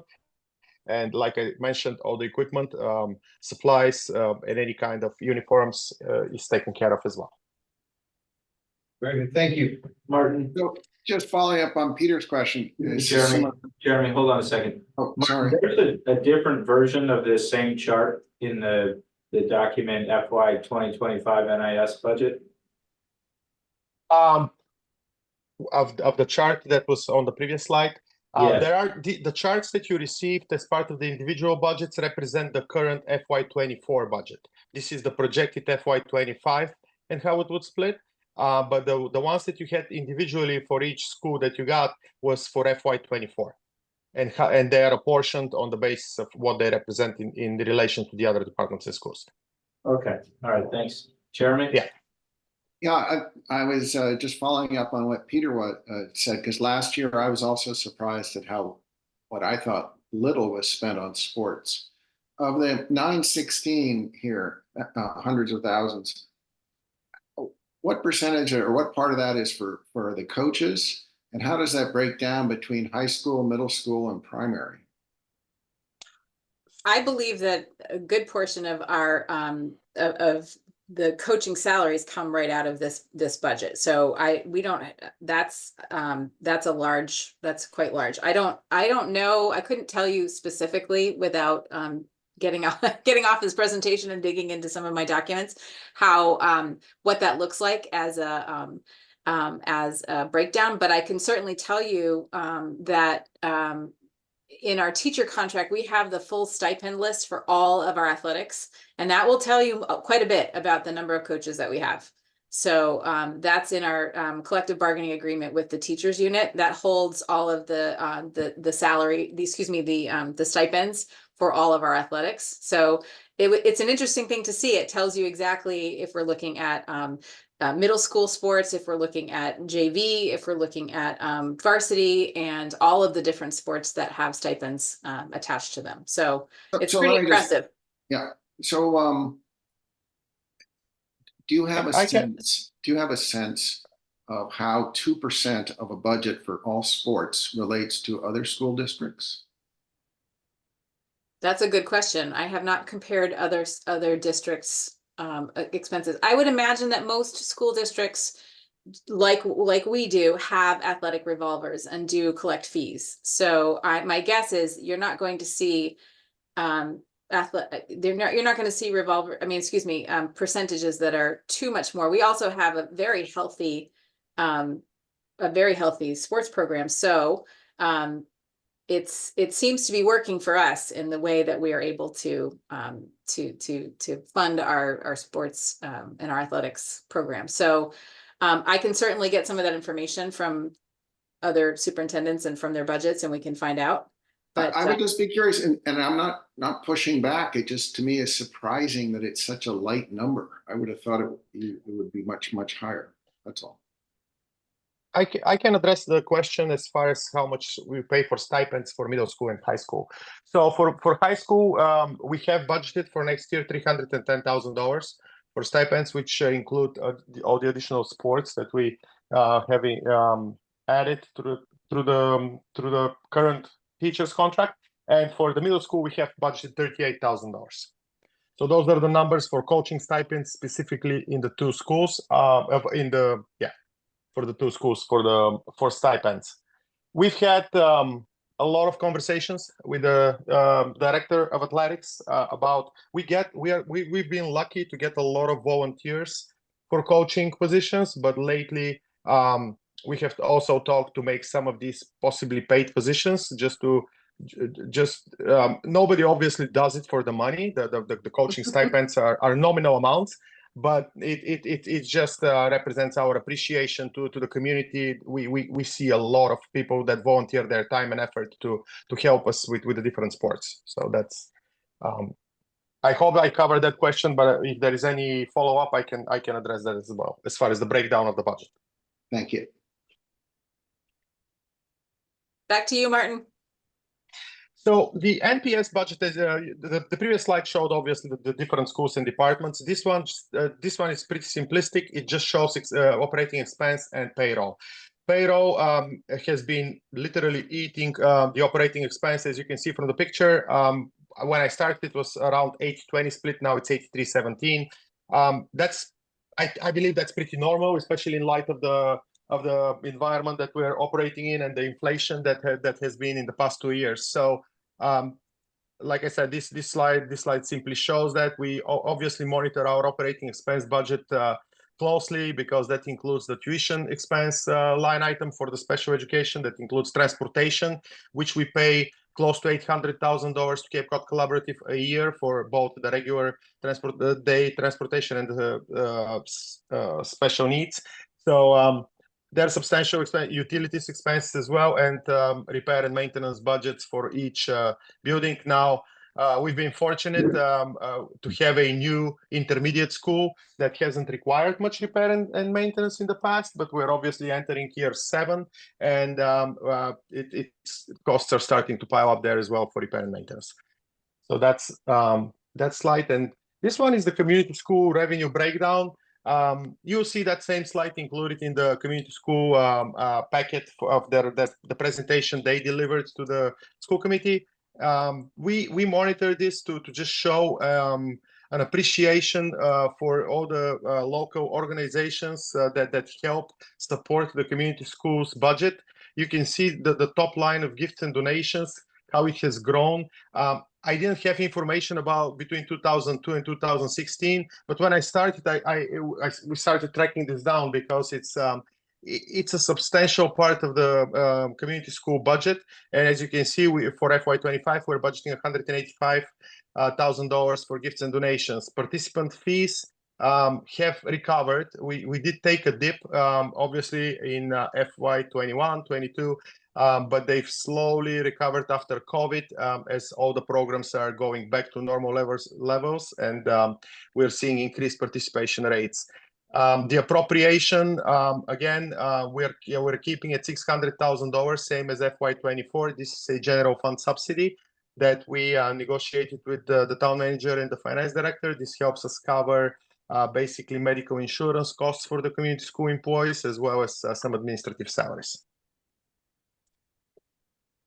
So I want to share a little bit about our planning process and what we looked at in putting together all of our budget requests. So the parameters that we stuck to while we were going through and really figuring out what we needed for next year, we wanted to make sure that the budget needs for next year are linked to the district and school goals, and particularly with access and equity for all students. So that ties right into our needs for special education students and English learners. We also expect that our planning for building our budgets for each of the schools are based on the projected enrollments, curricular needs, and the general health and well-being of our students. We expect that building principals and district directors will identify essential services for their students as part of the budget process. We will continue to support programs that sustain the physical, social, and emotional development of our children, especially the continued challenges that we see after the pandemic. We want to make sure that all of our budgets are developed to closely reflect the actual expenditures from the last 3 years. That helps us to keep into account inflation and other and usage of utilities, et cetera. We definitely tap into currently with our federal funding, but also with state and local grants and other grants as well. We tap into revenue streams that are other outside of our operating budget so that we can support some additional needs. And then finally, our budget utility expenses, we look carefully at utility expenses to closely, we want to make sure that they closely reflect the actual expenditures. So these are our expectations for budget increases. Due to the substantial increases in salaries that were agreed upon during our contract bargaining with the teachers, the Nantucket Teachers Association, there will be no budget increases for staffing above the roll forward amount for FY 2024. So I wanted to speak to this because it is important for us to know that we have increased our teaching staff substantially over the last 5 years. And we are in a good place. We do have a good number of teachers and staff that are covering the needs of the students. That is what we need. And I'm talking specifically about teachers. I can certainly address the TA situation in a moment. But in looking at and speaking with our schools, our school principals and assistant principals, and our different directors from special education and from English learner education, we determined that we don't need new staff. We need more support on how to work with staff to instruct appropriately. We need to look at resources around curricular resources and supplies.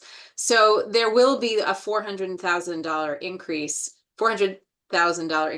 one time that will be utilized for special education tuition, as we talked about before, that is maybe uncovered by the circuit breaker, which is the reimbursement that we get from the state and federal government, as well as necessary technology upgrades. With the loss of our ESSER funding at the beginning of the upcoming school year, we have increased the professional development line in our curriculum budget in order to ensure that there is adequate funding for academic initiatives, such as new curriculum materials for math, science, and potentially for literacy, as we're going through a literacy needs assessment right now. And there are obviously slight increases to school and district supply lines in order to make sure we're supporting ongoing instructional needs. But we really talked very carefully at how we are utilizing our dollars, and we have come to the conclusion that at this moment, with the number of students that we are in a good place. So we are happy to share that we are not looking for many additional requests. So just in general, what are we going to accomplish? Can you just pause there for a second? Yes, of course. Those are some important issues. Are there any questions on that? I mean, I appreciate that, we're watching every dollar, but for me, it's a bit concerning the amount of emphasis that's put on not increasing the line item for overall staffing expenditures. I mean, that seems like an area you would want to increase. Well, I think relative to that, I think my question, and Dr. Hallett, good to see you. I was just wondering, we're looking at all the numbers, but what are your metrics for performance? Like, how can we tell how we're doing overall as a district? Do you look at rank in state or school? Like, how do you measure that? And is there an option, is there a way to move the needle on the funding to impact the performance? Sure. So we look at a lot of we obviously look at our state assessments. So that's MCAS. We talk about MCAS, but MCAS it's only one thing that we look at. We can't have that be the only thing. We look at our accountability. The Department of Education has accountability ratings, and that focuses on achievement, growth, but also other factors like chronic absenteeism and improvement with English learner education. And we're seeing that our English learners are making substantial increases. We've hit our targets. So we're doing quite well in comparison with the state. We are also doing very well with regard to our special education population. Same situation, there definitely are some increases. Areas for growth across the board. We're still coming out of the pandemic, so we have to consider that as well. We also look at some other areas of performance with formative assessments. We use a tool called MAP, M-A-P, which is an assessment that is used 3 times a year to focus particularly on science and excuse me, not science, math and ELA or English literacy, and that's at the K-8 level. So we do have different benchmarks. We also have vertical teams where grade level teachers meet together and discuss what they're seeing. We have lots of opportunity for professional development within house. So schools meet together as in small groups, either by grade level or by content area, and look at student work, pay attention very closely to the assessments that they're giving in their classrooms and where they're seeing increases. So we are in a good place right now. We have just shifted to a new math program, and we have been doing a lot of new, using a lot of new strategies, et cetera, and this program that we have seen some growth. So we're excited about that. We finally feel like we're moving the needle a little bit. Literacy, we're going through a literacy assessment, and our data currently kind of mirrors what the state is seeing. So we know that we have some areas to increase on and improve on. So we're headed in that direction now with an assessment to see if our current literacy practices are up to snuff, and we're going to be moving in a direction that is informed by this needs assessment. And we're currently in the middle of that, so it's going to take a little bit longer before we know whether or not we're going to need to be making some changes around our literacy programming. But we definitely look at all different parameters and all different benchmark assessments to help us understand where we need to grow and where we need to put our funding. As far as people goes, what we recognize is that sometimes it's not necessarily the number of people. We know from research, educational research, that it is not the number of students in a classroom that determines the success. It's the quality of the teacher. So if you have a classroom of 15 students and you don't have a high quality teacher teaching them, and you have another classroom of 22 students and you have a high quality teacher, that classroom of 22 students is going to be more affected and have a much higher rate of achievement and growth. So that's what we need to do. We need to focus our budget and our money and our concentration needs to be on supporting our teachers to be the best that they can be, and give them all the opportunities for professional growth and so to support the work that they do every day. So I see some hands up. Jeremy, you were first, I think. Yeah, I was curious on the mental health aspects of the student body as we have moved through COVID. Mm-hmm. And I was wondering what the experience has been, and do you have all the tools, or do you need additive resources to deal with it? That's a really complex question. I will hope that I can answer it to the best of my ability. Mental health has been very difficult. It has been at the level of a crisis. We have struggled quite a bit, not just in the schools, but just across the community and across the state and the country. Mental health of our young people is really something we're not just seeing unique to Nantucket. We're seeing it everywhere. I will say that things are getting better, that after we have come back out of the pandemic, we are seeing some improvement around students' sense of belongingness, their sense of comfort being in school and with others, et cetera. We will always have the issue here in Nantucket to find the appropriate providers. We have positions that we haven't been able to fill and that we need to be able to fill, but we can't find the people who are able to move to the island and commit. So we have done everything we can in working closely with our partners. Fairwinds has been incredible. They've worked with us on a lot of different programs. We have put into place some programs that help students who are struggling with mental health issues. We have a specific programs that are even off island around substance use, around alternative to suspension, that are really helping our students. So all of this is put in place in an effort to try and really get to the heart of what our students need, which is they need the ability to feel connected and feel like they belong, and that we have the specialized care for them. Not very easy here, and as I'm sure you've heard numerous times, Joanna, I know you and I have talked about this at length before. We will always look for and continue to look for opportunities for increasing our options. The funding is available. Sometimes it's hard to find the people to come and take on those roles.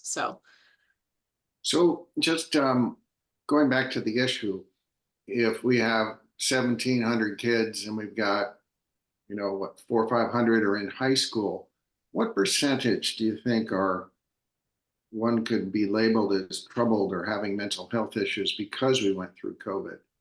Do you have any sense of that? Just the order of magnitude of what it is? So it's really hard to identify without the proper data points, and we have struggled to collect enough information to be able to see those points. There is a survey that's given by the state called VOCAL, VOCAL, and it's the voices of climate and it's climate and culture in schools. It is given after not a great time to give this survey to students, but it's given as part of the MCAS exam. And so what happens is it's an optional survey, and if we don't have enough data, then we don't get the specific numbers back. We get some very generic numbers, and unfortunately, we have not had enough students. That we have to have at least 50 students to have our numbers calculated and have those percentages calculated. So we don't have as much data as we would like to have. We do our own surveys through multi-tiered system of support. And that's a requirement also through civil rights. So we are always looking at that data and trying to gauge how our students feel, how things are going. We can't overwhelm them with surveys though. So we want to make sure that we do that sparingly, but still enough to be able to gather our own data and then determine what that means and where our needs are lacking, what we need to do. Yeah, so thank you for that. So last question on this topic. Yep. We all recognize it is an issue. Data is difficult to quantify with precision things.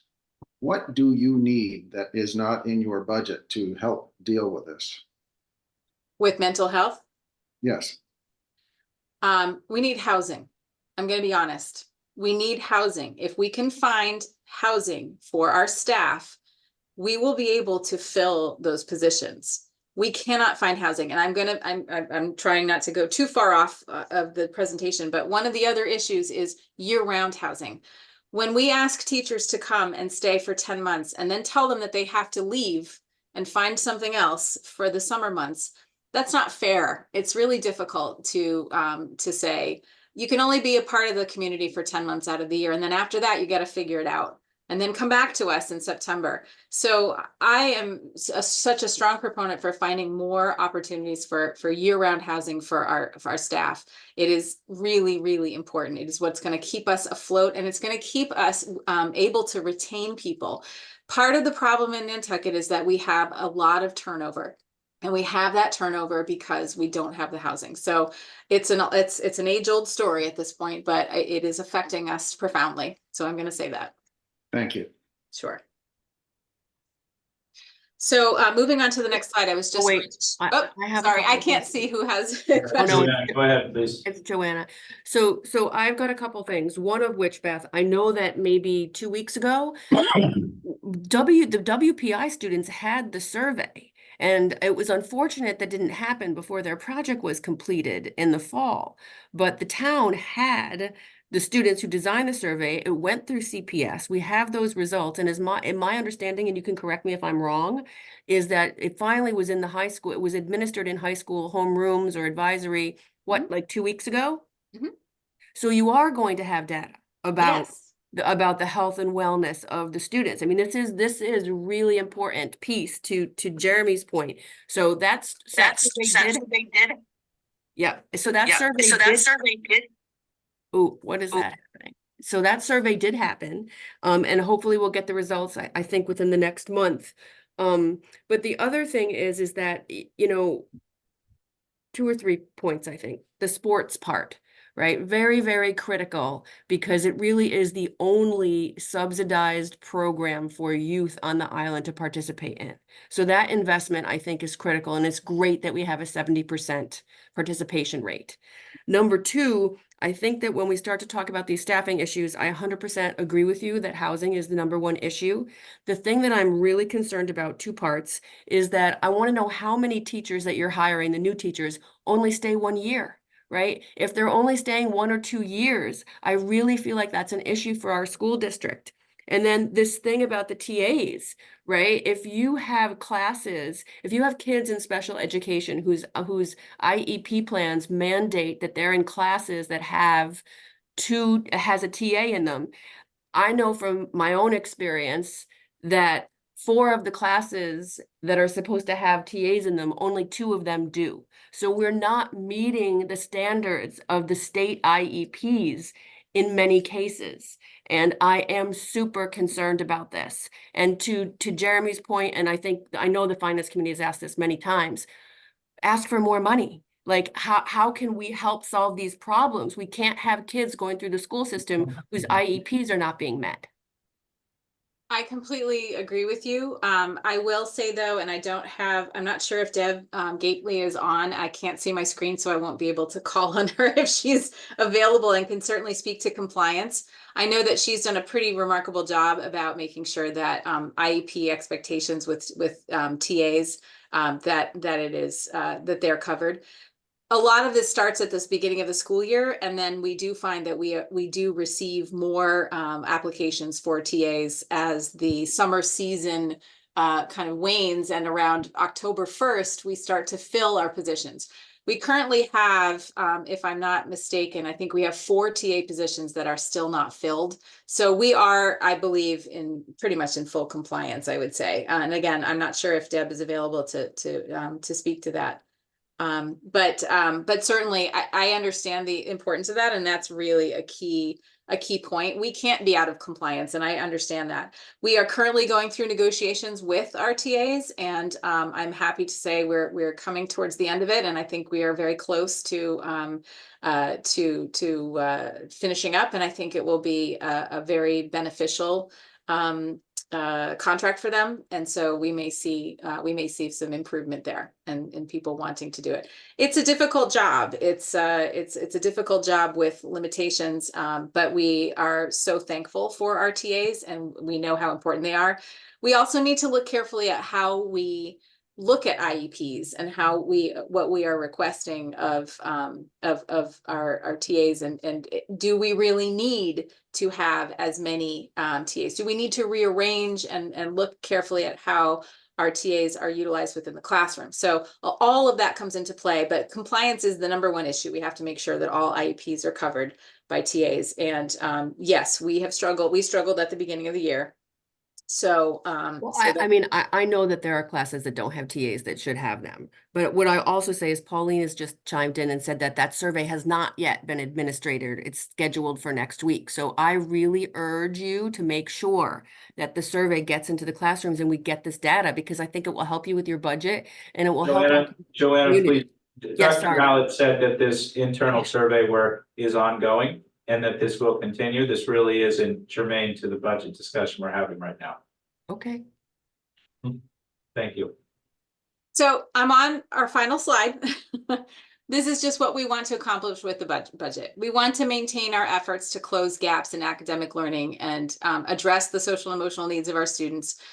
We want to continue to provide strong support with special education evaluations and services.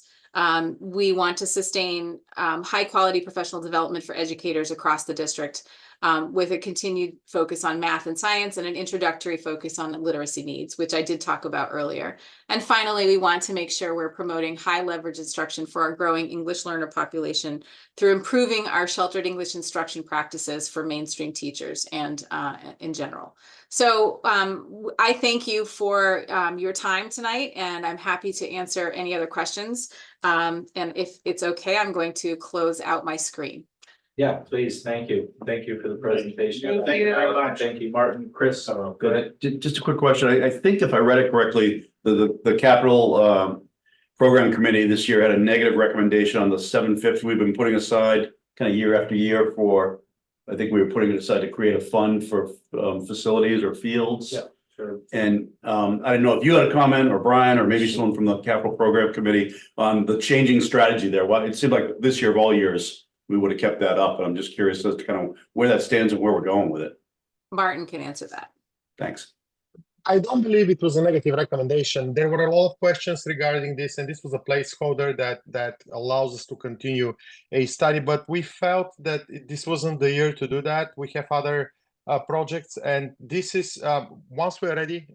Our line of thinking was the following when we met internally: when we're ready with a full cost of a project that would completely finish our athletic complex, then we go in front of the capital program committee and present that as a whole, as opposed to getting the seed money with no plans or anything of substance to present to the committee. So that was the line of thinking behind this, and we decided that we would withdraw this request because we're not ready with a complete set of plans for, if that makes sense. Got it. But there is a sum that's set aside so far, right? What do we get up to, $1.5 million or something that is sitting somewhere from previous years?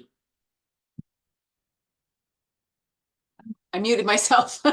Yes, we have $1.5 million that we have put in place for the renovation of. Are you talking about the renovation for our 24 Surfside project? Or for athletic? Well, I thought it was more that Martin was referring to. I didn't know that it was specifically tied to a project, but I remember in previous years we had a 750 capital item that was kind of like, we know something's coming, so we're putting this aside. Now, it's just curious as to the kind of balance there. We don't have set aside for this particular project. We did receive upwards of $5 million for the tennis courts, to build 5 tennis courts and to move the baseball field. So that part is complete, and that article, I believe, is ready to be closed. That capital, but we don't have an additional capital article where we've put any money towards the next steps. Okay, so we thanks. don't part. Yeah. Martin? Back for a second to the per pupil expenditure numbers. The chart that's in here goes through 2021, 2022. Are these not, I mean, that obviously that's not the latest data. Where is the latest data? What is the current year? We don't have access to it. They only submit, or they only share every 2 years out.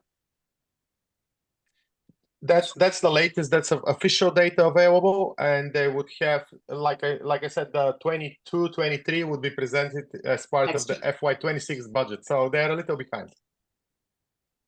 But this is official numbers. I mean, this is not our calculations on anything. This is what DESI has published. So, Okay, and we wait for them. They share those at their website. I see. So I guess just to reiterate the point that Jeremy and some others have made, looking back, as far as my data goes back to the 2007, 2008 budget, where our per pupil expenditures were $20,760. And now we're just shy of, for the most recent year we're just shy of $27,000. So that's negative growth after adjustment for inflation. And we've seen greater inflation, especially in housing costs, but in other areas here on Nantucket than other communities in Massachusetts. So that's, it's just not good enough. I don't think it speaks to what the community wants out of our schools and what it would invest given the opportunity. But it doesn't have the opportunity here to say, and give them another $5 million for whatever uses the school board wants to come up with. That's not a mechanism that we have. So the only mechanism is there's got to be a budget put before town meeting voters that asks for more. And every year the answer is that whatever sum of money is presented to us, that's always exactly the right amount of money. And it just can't be true. It can't be true. We were very conservative with this budget when we entered this process, because last year our budget appropriation was substantial. So we've seen substantial increase over the past several years, and we felt internally, and Dr. Hallett can speak to that as well. We felt internally that we're in a good place. We are a service, obviously, organization. So, like you saw from the slide, 83% of our budget is for payroll, for personnel costs. Now we have 17 positions that are on the field, and we are continuously looking for people, as are a lot of other districts. I just wanted to share there's been a shift in general in the state.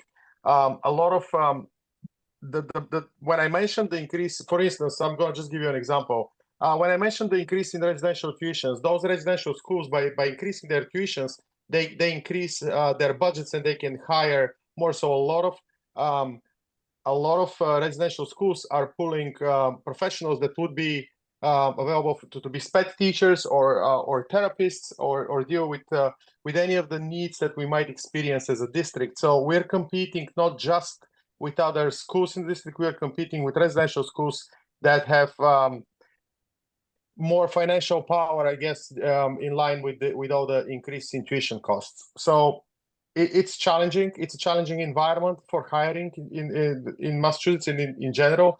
So I don't know how else to address the question, Steve. I mean, we can put money in the budget. I think I just push back on that and say that our financial power, maybe not as great as some of the residential private schools that you're referencing, but it's pretty great. To have negative real growth in per pupil expenditure is just not good. I mean, I don't know how anybody could say that it is good. Jeremy, see your hands raised. Just following up on that point,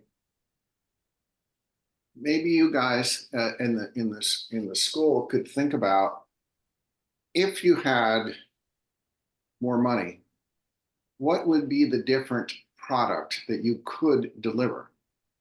So this isn't something that's just going to happen, in one budget year or two budget years, but maybe you should think about these historic 10-year numbers where we've had negative real growth in the face of a mix shift that is different than others.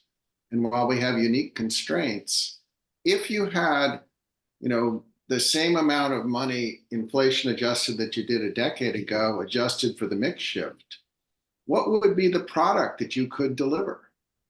And I would encourage you to think bigger, not smaller, and think about that. Thank you, Jeremy. Joe?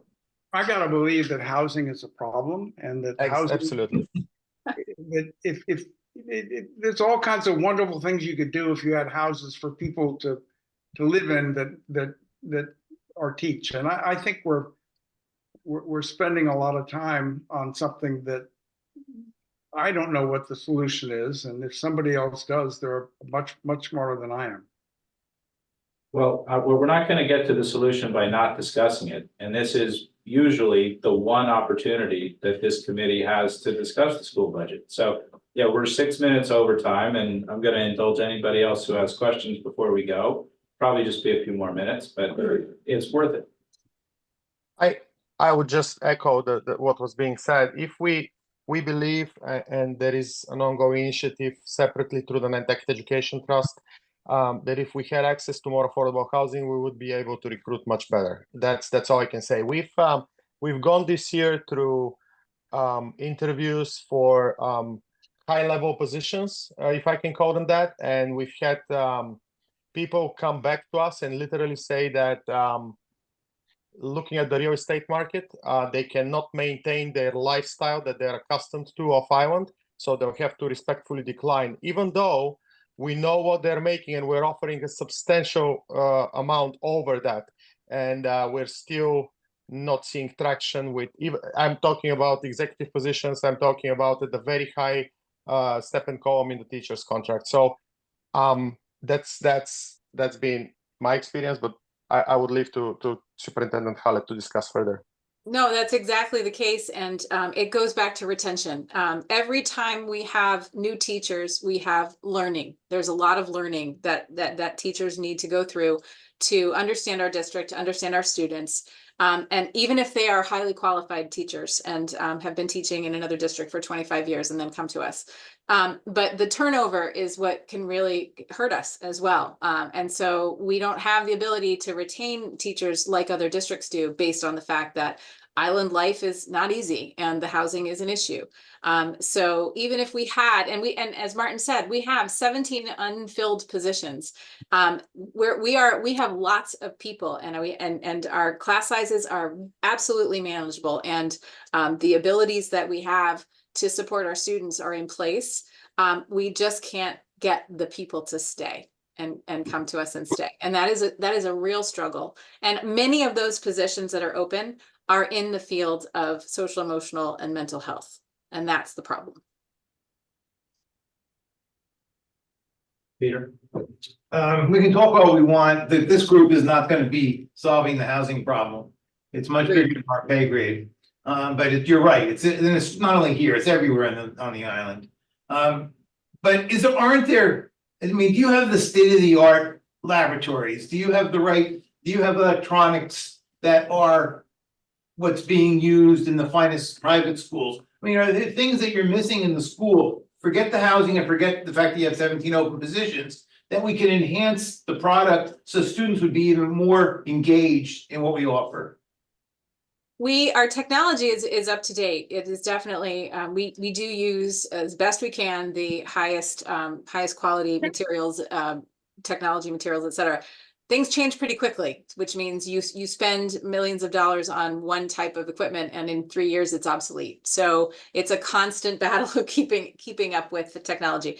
Our infrastructure is a little challenging. We are dealing with a school that is quite old and struggling with the infrastructure for the technology needs that we have.